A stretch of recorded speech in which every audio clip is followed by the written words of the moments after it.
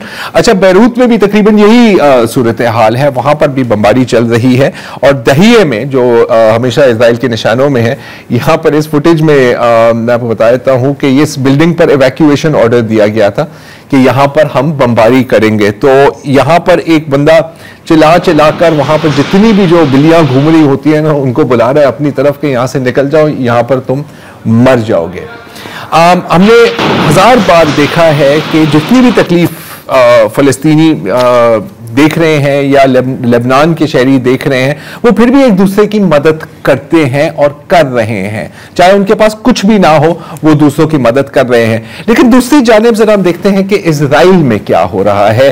पिछले रोज हिजबुल्लाह ने तेल अवीव पर बमबारी की, कुछ रॉकेट्स गिरे, कुछ लोग जख्मी हुए, कुछ शदीद जख्मी हुए और कुछ इमारतों पर नुकसान पहुंचा। अब ये आने वाली फुटेज देखें, जब जहां बमबारी हुई है लोग वहां से भाग के निकलते हैं, ये भाग के जाता है, गाड़ी उसको लगती है, ठीक है, उसको घसीटते हुए ले जाती है आगे।